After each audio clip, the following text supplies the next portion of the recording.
Everybody lives by a set of priorities, a set of values. Whatever is highest on your value, I'm going to call HV. And where it's lowest on your value, I'll call LV. This highest value is sometimes called the highest priority.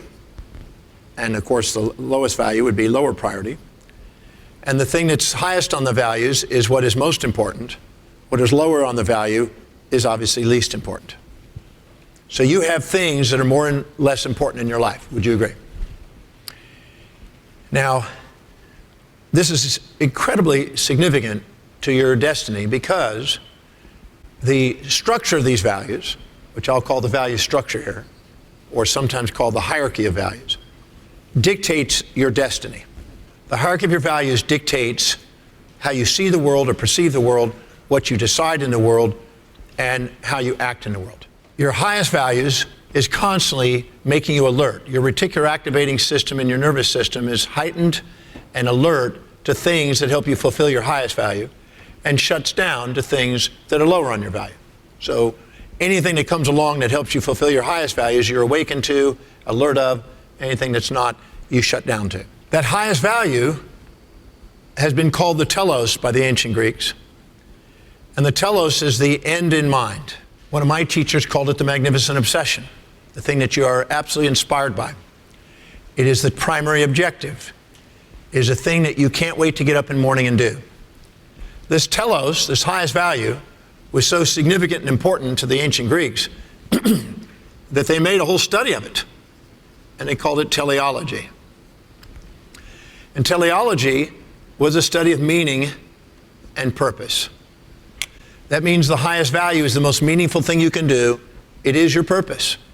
When people are searching for a purpose in life, just know that it is always an expression and reflection and revolves around the highest value.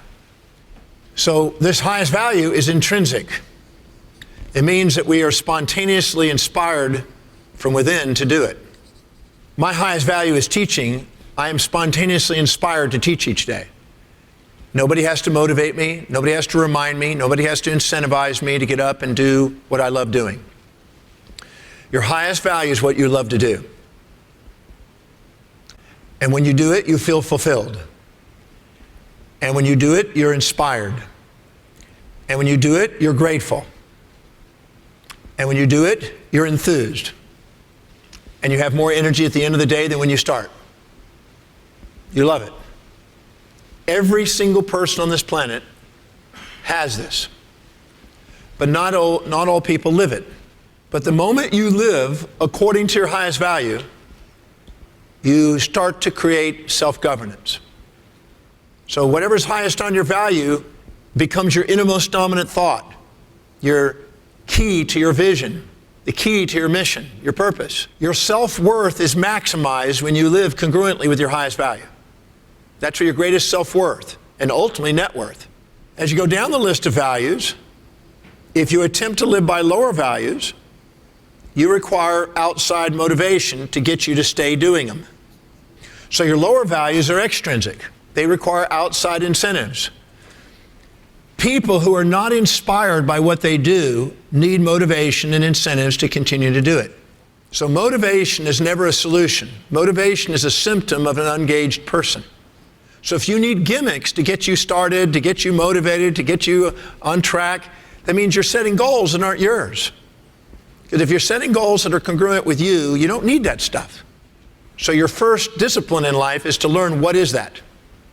What exactly is the thing that you spontaneously are inspired to do, that you just do, that you're disciplined, reliable, and focused on, that you never have to be reminded to do. Because the moment you identify that, you liberate yourself from a hell of a lot of outside baggage and burden trying to be somebody you're not. Anytime you expect yourself to live outside your highest values, you're going to automatically beat yourself up. You're going to have what I've called the ABCDs of negativity, which is internal anger and aggression, internal blame and feelings of betrayal, internal criticism and internal challenge, internal despair and depression, because you're expecting yourself to be somebody you're not. And these ABCDs of negativity that you're experiencing are absolute necessary feedback mechanisms inside your psyche to give you feedback to let you know that you're expecting to live outside your values and you're not being authentic. All the emotions in your life are feedback mechanisms to help you be authentic. And the most magnificent you will ever have in your life is when you are. That's when you're free. That's when you're able to be inspired by your life. That's when you're most grateful. Your highest value is also your identity. And your lowest value is your disowned self. If your highest value is raising beautiful children, if somebody asks you, who are you? You'll probably say, I'm a mother or a father. If your highest value is running a business, and somebody asks, who are you? You'll say, I'm an entrepreneur. Whatever is highest on your value, your identity revolves around. So if somebody asks me, who am I? I would probably say teacher. They found out that when people are doing things that are meaningful and inspiring to them, there's no such thing as overwork. But when they're doing something that's not meaningful nor inspiring to them, they feel that they're going against their own soul, and they feel that they're breaking down and they're frustrated. And these people have, in a sense, hypertension, type A personalities when they're forcing themselves to go against what their values are. It breaks down. This is not self-mastery. But the question is, what do you value? So I'd like to make the statement that your life demonstrates your values. What is it that you spontaneously do that nobody ever has to remind you to do, that you just do? That you're disciplined, reliable, and focused on? That you spend your time on? You talk about it, you visualize it, you think about it? You have to be true to yourself. I've given 13 value determinants to help a person identify what that is.